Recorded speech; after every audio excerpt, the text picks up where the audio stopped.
Ötüp ketiş heytining harpisi edi. Hazreti İsa bu dunyodan ayrılıp, otasining yeniga ketadigan vaqtning yetib kelganligini bildi. U bu dunyodagi o'z odamlarga bo'lgan mehr muhabbetini burunli ko'rsatgan bo'lib, uning qanchalik cho'nqurligini endi to'liq ko'rsatmoqchidi. Hazreti İsa shogirdi bilan kechki tomoqda birga bo'ldi. Shayton burun Simonning o'g'li Yahuda Ishqariyotning ko'ngliga Hazreti İsa'ni Yahudi oqsoqoliga tutib berish vasvasasini solgan edi. Hazreti İsa otasining hamma huquqni o'ziga omonat qilganligini, otasi Xudoning yenidan kelib, Xudoning yeniga ketadiganligini bilatdi. U dasturxondan turib, to'nini yechib, bir lo'ngi bilan belini bog'ladi.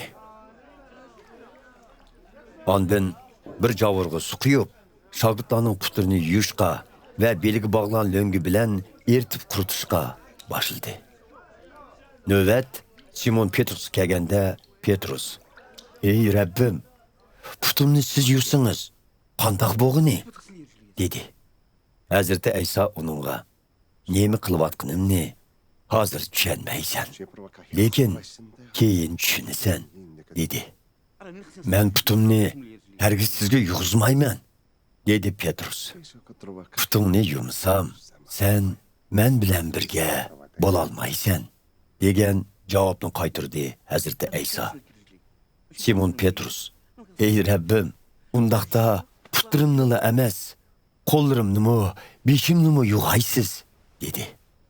Hazreti İsa uningga: "Yunib bo'lgan odamning qayta yunishining hojati yo'q. Faqat putlarini yuvsila, butun a'zosi pok bo'ladi. Sizlarmi gunohlaringlardan pok, lekin hammanglar emas" dedi. Hazreti İsa o'zini kimning tutib berdiganligini bilatdi. Shuning uchun u hammasining pok emasligini degan edi. Hazreti İsa ularning putlarini yuvib bo'lgandan keyin to'nini kiyib, yana dasturxonga o'tirdi va ularga undaq dedi: "Sizlar nima qilganligimni tushundinglarmi? Sizlar meni Rabbim ve ustozim deysizlar. Rost aytsizlar. Amaliyotmi shundoq. Men Rabbinglar ve ustozinglar turuqliq putlaringlarni yuvgandikin, sizlarmi bir-biringlarning putlarini yuvishinglar kerak. Bu sizlarningmi menga o'xshash boshqalarga xizmat qilishinglar uchun ko'rsatgan ulgamdir. Bilib qo'yinglarki, qul xo'jayindan ustun turmaydi. Elchimi o'zini avatkuchidan ustun turmaydi. Bu ishlarni bilgan ekansizlar. Sizlarmi shundoq qilsanglar, naqadar baxtliksizlar. Sizlar gunohlaringlardan pok degan so'zim hammanglarga qartilgan emas.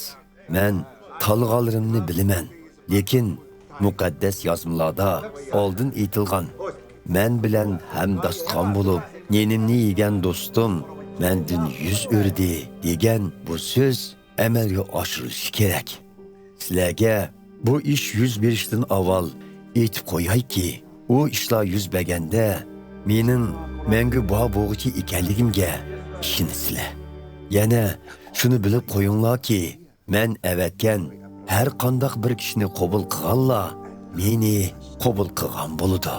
Meni qabul qilganlar bo'lsa, meni avatkichi Xudoni qabul qilgan bo'ladi. Hazreti İsa bu so'zlarni qilgandan keyin qattiq azoblangan holda o'chig'ini aytdi. Bilib qo'yinglarki, qorong'larda biraylar menga sotqinlik qiladi. Shogirdlar kimni da'vatqonligini tushunmay bir-biriga qarashdi. Hazreti İsa intayin yaxshi ko'rdi deb qaragan shogird uning yanida yonpashlab yotadi. Simon Petrus uningga Hazreti İsa'dan kimni demoqchi bo'lganligini so'rab beqishni ishorat qildi. Shunga u Hazreti İsa'ga yaqin kelib to'van ovozda: "Ey Rabbim, sizga sotqinlik qiladigan kim?" deb so'radi. Hazreti İsa bir tishlem nonni oshga to'girib kimga sunsam, shu deb javob berdi. Keyin u nonni oshga to'girib Simonning o'g'li Yahuda Ishqariyotga sundi. Yahuda nonni ilishig'la ichiga shayton kirdi. Qiladiganingni chapsan qil, dedi Hazreti Ayso uningga. Dasturxonda o'tirganlarning hech qaysisi Hazreti Aysoning Yahudaga bu so'zlarni nima uchun qilganligini tushunmadi. Ularning o'rtaq puli Yahudada bo'lganlikdan ba'zilar Hazreti Ayso uningga yetliq narsani elib kel yoki kambag'allarga bir narsa ber demoqchi bo'lsa kerak deb o'ylashdi. Yahuda nonni elibla tashqariga chiqib ketdi. Bu chog' kecha edi.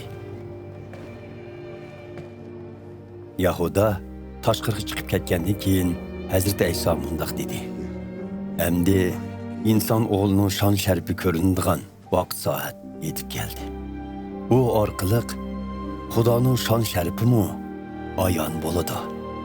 Xudoning shon sharifi u orqali ayon bo'lgan ekan, Xudo o'zimi inson o'g'lining shon sharifini darhol ayon qiladi.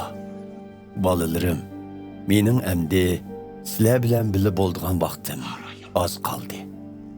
Keyin sizlar meni izlaysizlar. Lekin Yahudi oqsoqollarga aytganimdek, sizlarga aytamanki, men bordigan yerga sizlar bora olmaysizlar. Hozir sizlarga yangi bir amr beraman. Bir-biringlarga mehr muhabbat ko'rsatinglar. Sizlarni so'ygunimdek, sizlarmi bir-biringlarni so'yinglar. Bir-biringlarga mehr muhabbatinglar bo'lsa, hammanglar sizlarning mening shogirdlarim ekanliginglarni taniydi. Simon Petrus Hazreti Aysodan: "Ey Rabbim, qayerga borasiz?" deb so'radi. "Men ketadigan yerga hozircha agishib bora olmaysan, lekin keyin borasan" deb javob berdi Hazreti Ayso. Petrus uningga: "Ey Rabbim, nima uchun hozir sizning kayningizdan bora olmayman? Siz uchun jinim pido" dedi. Hazreti Ayso mundaq dedi: "Men uchun rostinla jining pidomi? Bilib qo'yginki, g'o'raz chillashdan burun sen mendan 3 ketim tonisan."